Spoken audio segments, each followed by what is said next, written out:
अकस्मात आनंदाम्बुदि लहर कोलाहल म्यू। फिर देखा कि अकस्मात बड़ा कोलाहल हो रहा है सखियों का। कोई संगीत बजा रही, ताल मृदंगो पंग बजावत प्रफुल्लित हुए सखी सारी, बीन बेण नूपुर धुनि ठुमकत खग मृग दशा विशारी। पक्षियों का कोलाहल, सखियों का कोलाहल, अद्भुत गायन, अद्भुत संगीत, और रासमंडल में समस्त सखियों के मंडलाकार खड़े होने पर मध्य में प्रिया प्रीतम विराजमान है। ध्वनिम दिव्य वेणुर, लालजू अपने अधरों पर विराजमान बंसी की अद्भुत ध्वनि प्रकाशित कर रहे हैं। वलय, चूड़ियों की ध्वनि, किंकिणी, करधनी, नूपुर एक साथ ऐसे ताल में ताल मिलाकर बज रहे हैं। रसना देशश्च श्रृणुयाम, कैसे वाणी वर्णन करे, मैंने अपने कानों से सुना है। नूपुर ध्वनि, किंकिणी ध्वनि और वलय चूड़ी की ध्वनि एक साथ, लालजू के अधरों में बंसी ध्वनि बज रही है और सखियां संगीत बजा रही हैं, पक्षियों का कोलाहल हो रहा है और रासमंडल में प्रिया प्रीतम विराजमान अद्भुत नृत्य कर रहे हैं। श्रीपाद प्रबोधानंद जी ने ऐसा देखा। और यही वृंदावन का महासुख है, जब पूर्ण चिंतन निरंतर प्रिया प्रीतम का होता है। ये सब भगवदाकार हो जाते हैं। जैसे एक विषयी भगवत विमुख जीव की हर वृत्ति विषयाकार होती है, ऐसे भगवत सन्मुख संसार से विमुख निरंतर चिंतन परायण उपासक की वृत्ति भगवदाकार होती है। उसमें लीला का स्फुरण होता है, जहां कहीं किंचित संसार का कोई राग नहीं, कोई भोग नहीं, कोई चिंतन नहीं, एकमात्र प्रिया प्रीतम का ही सानिध्य अनुभव करता है, तब ये घटनाएं घटती हैं। पूज्य श्री पंडित गया प्रसाद जी महाराज, गिरिराज वाले बाबा, पूज्य पादुड़िया बाबा जी के अद्भुत कृपा का अनुभव करके, हमारे ब्रजमंडल के सचल गिरिराज महाराज कहे जाते थे पूज्य बाबा। वाणी अमोघ है, बहुत ध्यान पूर्वक सुनो और अपने आचरण में उतारो। साधक द्वय बातन को अभ्यास बढ़ावे। श्री नामजू महाराज को निरंतर जप होतो रहे और दूसरों अपनो आचरण सुधारे। नाम जप और आचरण पवित्र, आचरणों में कहीं भी मलिनता नहीं होनी चाहिए, तभी नाम जप बहुत जल्दी प्रकाशित हो जाता है। इन दो बातन में प्रमाद ना हो न पावे, इन दो बातन में प्रमाद ना हो न पावे। निरंतर नाम जप चले और अपने आचरण को सुधारे। पर स्त्री पर द्रव्य इनको पूर्ण परित्याग कर दे। गृहस्थ हो तो पर स्त्री, विरक्त हो तो सर्व।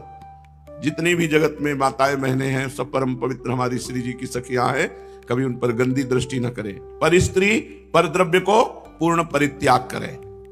या बात को बहुत ही ख्याल रहे कि हमसो काहू को अनिष्ट ना होने पावे।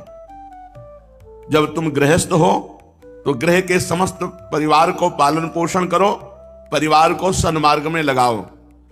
गृहस्थ के प्रत्येक घर में आधा घंटा नाम कीर्तन तो होना ही चाहिए। कम से कम संध्या आरती के बाद अपने घर में आधा घंटा राधा नाम कीर्तन करो। तुम्हारे घर में सबसे बड़ी बात यह है कि कभी भूत प्रेत टुटका मारण मोहन वशीकरण उच्चाटन ये कुछ नहीं होगा। ये बड़े अभागे लोग हैं जिनके घरों में 24 घंटे में एक बार भी नाम कीर्तन नहीं होता। टीवी चलती रहेगी, घंटों प्रपंच की बातें होती रहेंगी, पूरा परिवार मिलकर 30 मिनट नाम कीर्तन करो, फिर देखो उसका प्रभाव तुम्हारा कितने जोर का मंगल होता है। मारे घूम रहे हैं इधर उधर की भूत चढ़ गया, ऊपरी चक्कर, बाहरी चक्कर, भीतरी चक्कर, सब बेवकूफी में जीवन बर्बाद कर रहे हैं। हम कह रहे हैं कोई भी चक्कर तुम्हें नहीं छू सकता। अरे भाव आवागमन का चक्र छूट जाएगा और चक्कर तो जाने दो। 30 मिनट अपने घर में नाम संकीर्तन करो, एक अध्याय भागवत कहो, 4 दोहे रामचरितमानस के कह लो, फिर देखो तुम्हारा जीवन कैसा चलता है। उठते बैठते नाम जप करो, अपने परिवार का पोषण करो, तो गृहस्थ होते हुए भी आप भगवत प्राप्ति कर लेंगे। सन्मार्ग में अपने परिवार के बच्चों को लगाना। अब जो अपने छोटे छोटे बच्चों को मोबाइल पकड़ा दिए हैं और कभी बैठकर सतमार्ग की शिक्षा नहीं देते हैं, वही बुढ़ापा में अनाथालय तुम्हें पहुंचा देंगे। धन होगा तो अनाथालय पहुंचा देंगे, नहीं होगा तो धक्का मार के घर से बाहर निकाल देंगे। क्योंकि सतमार्ग का, अध्यात्म का कभी आपने उपदेश ही नहीं किया। अगर उपदेश किया है तो इतना ही माता पिता बाल कहीं बुलावें, उधर भरे सोई जतन सिखावें, पेट भर जाए बस इसकी बात। तो अपने परिवार को सन्मार्ग में लगानो, श्री भगवान को भक्त बनानो, यही कर्तव्य है गृहस्थ को।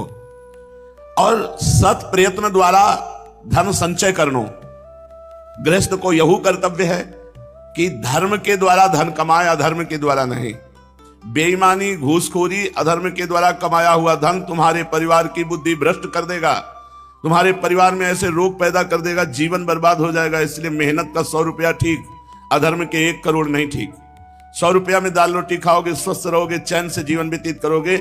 अधर्म आचरण करोगे तो 1 करोड़ की गाड़ी में एसी में बैठे हुए जल जाओगे, मर जाओगे। इसलिए अधर्म का द्रव्य छूना भी जहर है, ऐसा मानो। संत जन सदैव ये संदेश देते रहते हैं कि इसका नाम मृत्यु लोक है, तुम्हें मरना पड़ेगा, रहना नहीं देश बिराना है। यहां से सबको जाना है, रहना नहीं देश बिराना है। रहे न रावण सम अभिमानी, हिरणा कश्यप संबरदानी, खान विभव की खान, जगत में कुछ दिन के मेहमान, भजले श्री भगवान, जगत में कुछ दिन के मेहमान। जैसे योग्य डॉक्टर अपने अस्पताल में आए भय रोगीन की आरोग्यता को पूरा ख्याल रखे है, अपनो पूर्ण कर्तव्य हु पालन करे है, किंतु काहू रोगी से आसक्ति नहीं कर बैठे है। ऐसे ही रहना चाहिए इस संसार में। जाने इतने बड़ो संसार को रचो है, वो याके पालन पोषण में पूर्ण समर्थ है। तुम केवल अपनो कर्तव्य पालन करो, काहू से आसक्ति नहीं। उचित यह है कि संसारी वस्तुओं को प्रारब्ध की देन समझ के इनके यथा लाभ से संतोष करे, पूर्ण प्रयत्न करे अपने सच्चे घर के ताई। सच्चा घर है श्री भगवान, परम धाम वृंदा विपिन। पूर्ण प्रयत्न करे अपने सच्चे घर के ताई और वहां ले जावे की सामान जुटावे। मृत्यु लोक से परम धाम ले जाने की सामान जुटाओ। क्या है? नाम, भगवान की कथा, भगवान की सेवा, परोपकार, ये आपके साथ जाएगा। सच्चो घर तो सदैव एक ही है, परम धाम परलोक, जो समस्त जीवन अपने समय, विद्या, चातुर्य, शरीर तथा सबरे अंतःकरण को संसारी कामन में ही जुटाए के थकाए डाले हैं, वे परलोक सुधार सो वंचित ही रह जाए हैं। सबके प्यारे, सबसो न्यारे, ऐसो रहना चाहिए या संसार में, सबके प्यारे और सबसे न्यारे। परलोक के सुधार को आगे के ताई मत टालते जाइयो। कौन जाने भविष्य में कैसो रोग तुम्हें ग्रसित कर लेगो, कैसो संकट पड़ेगो, कैसो विपत्ति आएगो। आज ठीक है तो परलोक के ताई सामान इकट्ठा कर लो, खूब नाम जप करो, खूब परोपकार करो, दूसरों को खवाओ पियाओ, सुख प्रदान करो। परहित सरिस धर्म नहीं भाई। अगर दूसरों का हित किया, इससे बड़ा पुण्य नहीं, इससे बड़ा धर्म नहीं। आज ही सो पूर्ण तत्परता, पूर्ण लगन, पूर्ण उत्साह और पूर्ण उल्लास से जुट जाओ परलोक संभारिबे में। हमारे कहिबे को यह तात्पर्य कबहू नहीं कि घर के जीवन का पालन पोषण न करो या घर त्याग के दिखाऊ बाबा जी बन जाओ। नहीं नहीं, कदापि नहीं। जब ताई भोग्य है रहे गृहस्थ में ही, किंतु अपने पूर्व जन्मन की कमाई संसारी कामन में ही खर्च न कर डाले। पर दोष दर्शन, पर निंदा, द्रोह, कठोरता तथा हिंसा, इनको सर्वथा परित्याग कर दे, तब परलोक की सामग्री बच पावे है। पर दोष दर्शन, पर निंदा, द्रोह, कठोरता और हिंसा, इनको परित्याग कर दे। जब जो काम करे तो पूरी लगन सो जुट पड़े। ऐसे ही भजन में लगे, पूरे उल्लास सो याहू में जुट पड़े।